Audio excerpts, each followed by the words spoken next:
बच्चों, आज हम निबंध लेखन पढ़ेंगे। निबंध तो ऐसे आप लोग बहुत सारे निबंध लिखते भी आए हैं, लेकिन आज हम यहाँ चर्चा करेंगे कि निबंध लिखते समय हमें कौन कौन सी बातों का ध्यान रखना चाहिए। तो निबंध अंग्रेजी शब्द ऐसे का हिंदी पर्याय यानी समानार्थक शब्द है। ऐसे मूलतः यानी मूल रूप में कहाँ से आया है? फ्रांसीसी भाषा का शब्द है। निबंध का अर्थ है भली प्रकार बंधा हुआ, किसी विषय पर क्रमबद्ध। क्रमबद्ध है जब हम निबंध लिखते हैं तो उस निबंध की जो लगातार जो है उसकी जो कड़ी है वो कड़ी क्या हमेशा जुड़ी रहनी चाहिए, वो कड़ी टूटने पाए नहीं, इस बात का हमें ध्यान रखना चाहिए निबंध लिखते समय। उसे कहते हैं क्रमबद्ध रूप से पूर्ण स्पष्टता, यानी कि जब हम निबंध लिखते हैं उसकी जो कड़ी है बराबर, वो कड़ी क्या टूटने न पाए और पूर्ण रूप से पूरी तरह से वह स्पष्ट के साथ विचार व्यक्त करना बराबर, कि क्या विचारों को हमारी जो सोच है उस सोच को जो विषय दिया हुआ है उस विषय को ध्यान में रख करके हमें निबंध लिखना चाहिए, जिसे कहते हैं निबंध लेखन कहलाता है। निबंध लेखन एक कला है। क्या है? निबंध लेखन एक कला है कि एक अच्छा निबंध लिखने के लिए बराबर, कि निबंध सभी लिखते हैं लेकिन एक अच्छा निबंध लिखना इसमें भाषा का प्रभाव अधिक पड़े। तो बच्चों, निबंध अच्छा हम कब लिख सकते हैं? जब हमारे पास क्या अच्छी अच्छी किताबों की क्या रीडिंग होगी, निबंध पढ़ने की हमारी आदत होगी, हमारे पास नए नए शब्द होंगे, तभी क्या हम अच्छी तरह से निबंध लिख सकते हैं। तो निबंध लिखते समय हमें कुछ बातों का ध्यान रखना चाहिए। तो निबंध की भाषा सरल, सुबोध एवं प्रभावपूर्ण तथा प्रभावशाली होनी चाहिए। कि जब हम निबंध लिखते हैं, निबंध की भाषा ऐसी हो जिससे लोग आसानी से उसको समझ सके बराबर, और फिर विचारों को क्रमबद्ध रूप में बराबर, यानी कि जब हम लिखते हैं तो हमारे जो विचार है वो विचार कैसे होने चाहिए? क्रम में होने चाहिए, आगे पीछे नहीं होने चाहिए बराबर। अनावश्यक विस्तार से बचने के लिए किसी बात को बार बार नहीं दोहराना चाहिए, कि एक बार जो हमने लिख दिया है उसी बात को पहले पैराग्राफ में कुछ लिखा और नेक्स्ट थर्ड पैराग्राफ में फिर से उसी बात को हम दोहराते हैं, तो ऐसा नहीं होना चाहिए बराबर। निबंध के विषय में पर्याप्त ज्ञान होना चाहिए बराबर। पर्याप्त ने पूरी मात्रा में, अधिक मात्रा में हमें ज्ञान होना चाहिए। जिस विषय हम लिखने जा रहे हैं उसके बारे में हमें जानकारी होनी चाहिए। निबंध का शीर्षक यानी टाइटल जो दिया हुआ है उसके लिए भी क्या हमें उसके बारे में संक्षिप्त, आकर्षक तथा उत्सुकता जगाने वाला होना चाहिए। कि जब हम लिखते हैं तो पहले संक्षिप्त वाला शॉर्ट में ही लिखें, लेकिन पढ़ने वाला और सुनने वाला क्या एक तरह से उसके निबंध पढ़कर हम उसकी ओर आकर्षित हो जाए। और फिर यहाँ पर है कि निबंध के कितने हैं? 4 भेद होते हैं बराबर। कितने भेद होते हैं निबंध के बच्चों? निबंध के 4 भेद होते हैं, यहाँ पर दिया हुआ है। तो पहला है वर्णनात्मक निबंध। वर्णनात्मक यानी वर्णन करना बराबर। स्थान, वस्तु, दृश्य और त्यौहार ये सब किस में आते हैं? इस वर्णनात्मक निबंध में आते हैं बराबर। उसके बाद फिर है यहाँ पर दूसरा जो निबंध है विवरणात्मक निबंध बराबर। कौन सा है? दूसरा विवरणात्मक निबंध। किसी ऐतिहासिक, सामाजिक यात्राओं, पौराणिक या आकस्मिक घटनाओं, उत्सव, व्यक्तियों का परिचयात्मक विवरण करना बराबर, इसे विवरणात्मक निबंध कहते हैं। फिर उसके बाद है तीसरा है विचारात्मक निबंध बराबर। तो विचारात्मक निबंध यानी किसी विचार, गुण, समस्या, दोष, मनोभाव, धर्म, दूरदर्शन, लाभ तथा हानि आदि के विषयों में परिचयात्मक, व्याख्यात्मक लेखन विचारात्मक निबंध कहलाता है। बराबर। फिर उसके बाद है यह चौथा जो निबंध है वो है भावात्मक। बराबर। क्या है? भावात्मक है। तो भावात्मक यानी किसे कहते हैं कि फीलिंग वाले निबंध। बराबर। कि मतलब कि फीलिंग के भाव उसके अंदर होने चाहिए, उसे कहते हैं भावात्मक या भावमय। जब किसी लेखन में हृदय में उत्पन्न होने वाले भाव और रागों को दर्शाया जाए उसे भावात्मक निबंध कहते हैं। इसी प्रकार निबंध में भाव की प्रधानता होती है, जैसे परोपकार, देश प्रेम, सदाचार, राष्ट्रभाषा आदि। यदि में प्रधानमंत्री होता, मेरी अभिलाषा, ये सब क्या है? एक कल्पनात्मक निबंध, अनेक कल्पना करना, इमेजिन करना, ऐसे निबंध हैं। बच्चों आज हम पढ़ने जा रहे हैं निबंध है, इसे आपको अपनी नोट पे शुद्ध अक्षर में इसको लिखना है, इस निबंध को। शायद यहाँ मैं आपको 8th में इसके बारे में काफ़ी चर्चा कर चुकी हूँ कि निबंध जब हम लिखते हैं तो यहाँ पर पॉइंट दिया हुआ होता है और जितने पॉइंट होते हैं उतने पॉइंट का क्या पैराग्राफ बनाया जाता है। तो हमारा जो विषय है क्या है? सबसे प्यारा देश हमारा। बराबर। तो यहाँ पर इसके पॉइंट दिए हुए हैं। परिचय है, दूसरा संस्कृति है, तीसरा लोग है, आर्थिक, उसे तीसरे में ही आर्थिक स्थिति, महत्ता, स्वर्णमय, भव्य इतिहास, स्वाधीनता और उज्ज्वल भविष्य। बराबर। ये हमारे पॉइंट है। अब जितने पॉइंट है उतने पॉइंट को लेकर के हम क्या करेंगे, उस चीज़ को हम विस्तार से चर्चा करने जा रहे हैं। तो पहला जो पॉइंट हमारा क्या है? परिचय है। बराबर। तब हमारा टॉपिक क्या है? सबसे प्यारा देश हमारा। हमारा देश कैसा है और वो देशों से सबसे प्यारा हमारा देश है।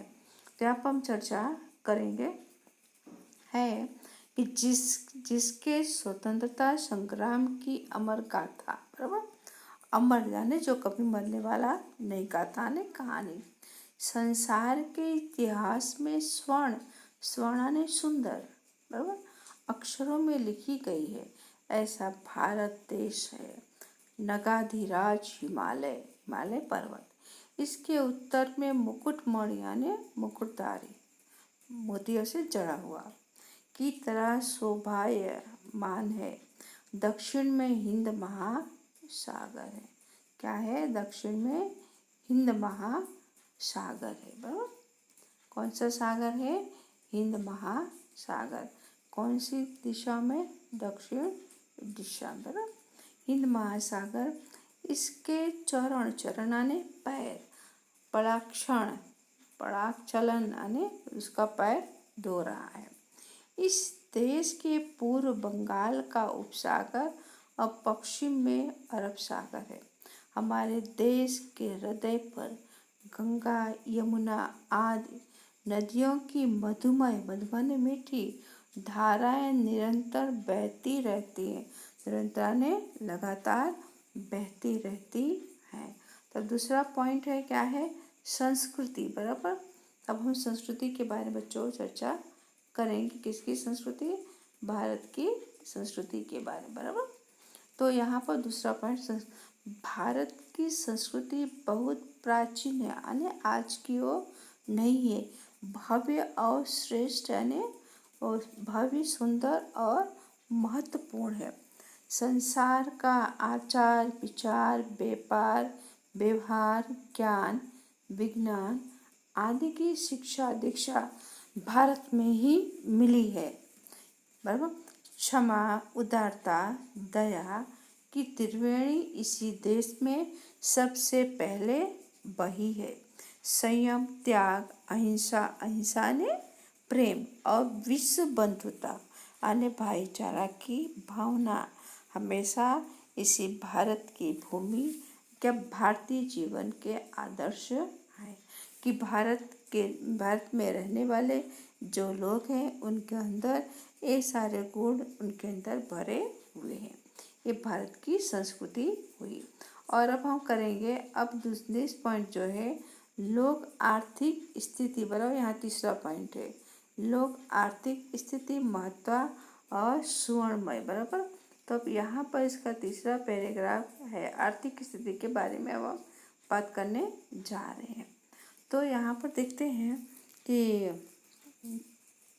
हमारा देश कभी सांप्रदायिक या संस्कृत या संकुचित नहीं हुआ, संकुचित यानी सिकुड़ा हुआ, कि हमारा जो देश है कभी वह विभिन्न धर्मों में सिकुड़ा हुआ नहीं रहा, सब आपस में ही मिल कर के रहे। इसलिए इस देश में अनेक जातियां और धर्म पनपे, इसकी वजह से आपस में मिलजुल कर रहते थे। इसीलिए इस देश में अनेक जातियां क्या हुए पनपे, अनेक जातियां आकर के यहाँ पर बसी हुई है।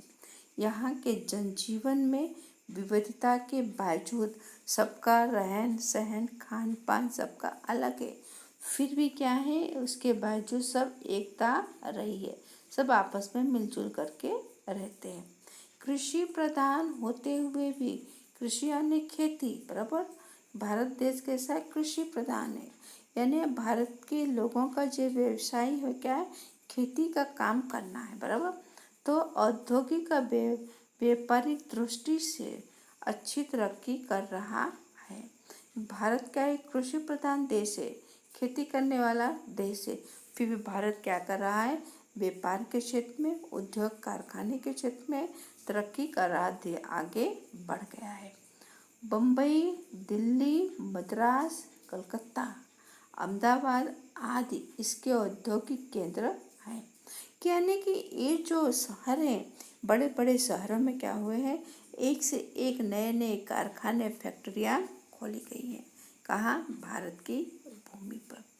अजंता की गुफाएं, दक्षिण के मंदिर, आगरे का ताजमहल, दिल्ली का कुतुब मीनार आदि कला के उत्तम नमूने इसी देश में है। कौन से देश में है, भारत देश में है, बराबर। और फिर उसके बाद कश्मीर की प्रकृति, बराबर, प्राकृतिक शोभा के कारण भारत दुनिया भर में क्या है, प्रसिद्ध है। कश्मीर को क्या बच्चों, कश्मीर को दूसरा स्वर्ग कहा गया है, जिसे कहते हैं स्वर्ग की नगरी, बराबर। इस कश्मीर जैसा कोई जगह नहीं है। उसके बाद फिर यहाँ पर है नेक्स्ट पैराग्राफ। नेक्स्ट जो पॉइंट हमारा है यहाँ पर देखेंगे हम, तो नेक्स्ट जो पॉइंट है उस पॉइंट है ये कि भव्य इतिहास, बराबर। कौन सा इतिहास, ये चौथा पॉइंट भव्य इतिहास। अब हम पढ़ेंगे भव्य इतिहास के बारे में पढ़ेंगे, बराबर। तो देखते हैं यहाँ पर भव्य इतिहास हमारा क्या है। तो भव्य इतिहास यह है कि पुरुषोत्तम, मर्यादा पुरुषोत्तम, बराबर। कौन से पुरुषोत्तम, मर्यादाओं के मर्यादा का पालन करने वाले कौन, श्री राम भगवान श्री कृष्ण और करुणा निधि, करुणा के सागर ने यही अवतार लिया। तो करुणा के सागर कौन है बच्चों, बुद्ध, बराबर। बुद्ध क्या है, करुणा के सागर है, यही अवतार लिया। कबीर, नानक, नरसिंह मेहता, ज्ञानेश्वर, तुकाराम आदि भारत के महान संत थे। अशोक और चंद्रगुप्त, शिवजी और राणा प्रताप जैसे नरवीर, बराबर, नर ने मनुष्य, इसी देश में पैदा हुए। राष्ट्रपिता बापू, लौह पुरुष सरदार पटेल और सुभाष जैसे वीर, शांतिदूत जवाहरलाल नेहरू और तथा लाल बहादुर शास्त्री जैसे नररत्नों ने भारत माता की कीर्ति में चार चांद लगा दिए। तो ये सब क्या है, भव्य इतिहास है। यानी इन लोगों ने क्या किया, देश के विकास के लिए इन महान विभूतियों ने हर एक क्षेत्र से क्या किया है, उन्नति के मार्ग पर चले और हमारे देश को विकसित करने में सभी ने अपना एक से एक क्या दिया है, योगदान दिया है, बराबर। और फिर यहाँ पर और सीवी रामन, जगदीश चंद्र बोस जैसे वैज्ञानिकों तथा योगी अरविंद जैसे, विवेकानंद जैसे विचारकों के कारण भारत का मस्तक आज संसार में सबसे ऊंचा है। बराबर कि वैज्ञानिकों का भी क्या योगदान है, और जो यहाँ अरविंद विवेकानंद जैसे लोगों का जो विचार है, इन लोगों ने क्या किया है, भारत का मस्तक और ऊंचा कर दिया है। और फिर ये देखते हैं यहाँ पर है कि व्यास, वेद व्यास, बराबर वाल्मीकि, कालिदास, रविन्द्रनाथ टैगोर जैसे कवियों ने क्या किया, विश्व प्रतिभाओं के बीच में स्थान पाया है। भारत के वेद ग्रंथों की गणना संसार के श्रेष्ठ और प्राचीन साहित्य में होती है। तो भारत जो देश है क्या है, वो सभी देशों से क्या है, महान है और श्रेष्ठ है, और इसकी गणना अन्य देशों से अलग है। अब बच्चों लास्ट है, पांचवा जो पॉइंट यहाँ पर है कि क्या है, स्वाधीनता और उज्ज्वल। बराबर ये लास्ट हमारा पॉइंट है ऐसे का, क्या है, स्वाधीनता और उज्ज्वल। तो यहाँ पर देखते हैं, अंग्रेजों ने भारत को वर्षों तक क्या किया, गुलाम बनाकर रखा। किसने, अंग्रेजों ने। ये आप लोगों को सभी को पता है सब चीज़ें, लेकिन वे भारतवासियों के स्वतंत्रता प्रेम को दबा ना सके। कि अंग्रेजों ने भारत को गुलाम बना के रखा, लेकिन भारत उनसे दबा नहीं। अंत में भारतवासियों ने अहिंसक राज्य क्रांति से पूर्ण स्वतंत्रता लेकर ही चैन की सांस ली। बराबर अंग्रेजों ने गुलाम बना कर रखा था, लेकिन भारतवासियों ने क्या किया, वो युद्ध किया और उन्होंने अपना भारत वापस लेकर के शांति की चैन की सांसों ले पाए। बराबर अंत में भारतवासियों ने अहिंसक यानी प्रेम के मार्ग पर राज क्रांति से पूर्ण स्वतंत्रता लेकर चैन की सांस ली। आज हमारा देश विश्व शांति, मानवता का क्या है, प्रहरी है, जिससे जाना जाता है। बराबर और इसका भूत गौरवपूर्ण, वर्तमान प्रगतिशील और भविष्य उज्जवल है। इसलिए हमारा देश हमें प्राणों से भी अधिक प्यारा है। तो बच्चों यह निबंध आप लोगों को अपनी नोट में सुंदर अक्षरों में इसको लिख डालिए। धन्यवाद।